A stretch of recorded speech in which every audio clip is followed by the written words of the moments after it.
Halo Sobat SAR, Salve, Salam, Assalamualaikum warahmatullahi wabarakatuh. Salam sejahtera bagi kita semua.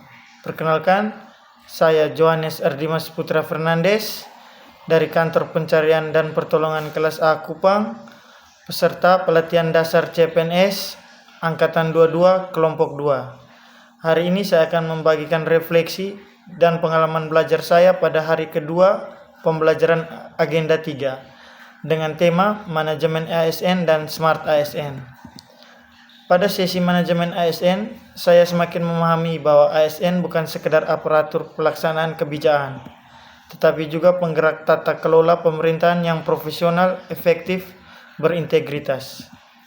Manajemen ASN mencakup siklus kehidupan ASN, mulai dari perencanaan kebutuhan, rekrutmen, pengembangan kompetensi, hingga penilaian kinerja dan penghargaan.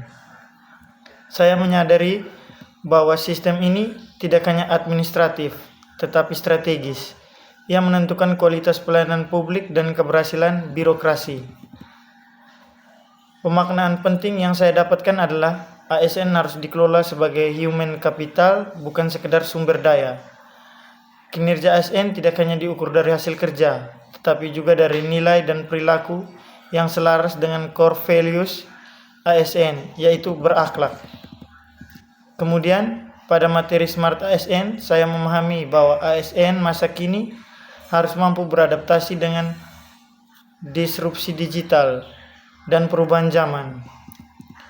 Konsep Smart ASN menuntut kita untuk memiliki integritas tinggi, nasionalisme kuat, wawasan global, penguasaan teknologi, kemampuan kolaborasi, serta kemampuan berbahasa asing dan berpikir kritis. Dari sini, saya memaknai bahwa menjadi Smart ASN bukan sekedar cerdas secara intelektual, tetapi juga cerdas secara sosial, emosional, dan digital. ASN yang smart bukan yang bekerja paling cepat, tetapi yang bisa menyesuaikan diri, berinovasi, dan terus belajar untuk menghadirkan pelayanan publik yang unggul. Proses belajar di hari kedua terasa sangat interaktif dan reflektif, melalui diskusi kelompok, studi kasus, dan simulasi. Kami diajak untuk menganalisis permasalahan nyata dan manajemen ASN, seperti isu kedisiplinan, motivasi, serta penerapan sistem merit di instansi pemerintah. Salah satu kegiatan kami diminta menilai bagaimana sistem manajemen ASN di instansi kami berjalan. Dari situ saya menyadari bahwa penerapan meritokrasi masih perlu diperkuat agar setiap ASN dapat kesempatan berkembang sesuai dengan kompetensinya. Saya juga belajar bahwa pengembangan kompetensi tidak berhenti di pelatihan, tapi merupakan proses berkelanjutan. ASN harus mampu melakukan self-learning, mencari inovasi, dan mengadopsi teknologi digital untuk meningkatkan produktivitas. Pada sesi Smart ASN, kami berdiskusi tentang bagaimana transformasi digital mengubah pola kerja ASN.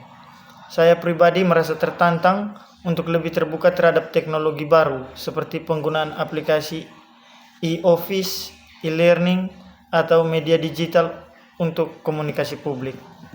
Saya belajar bahwa kemajuan teknologi bukan ancaman, tetapi peluang untuk melayani masyarakat dengan lebih cepat, transparan, dan efisien.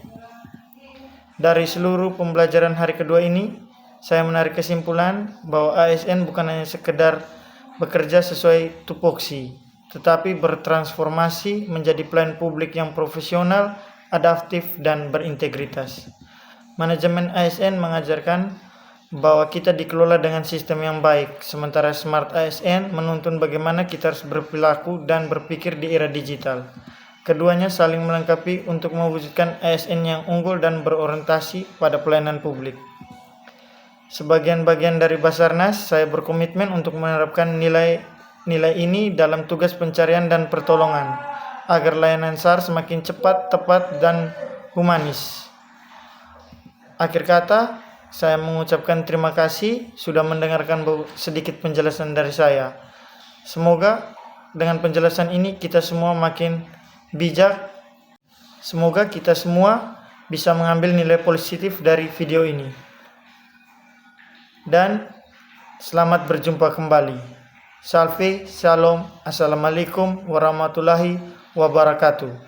Semangat pagi, luar biasa. Afignam Jagat Samagram, we are family.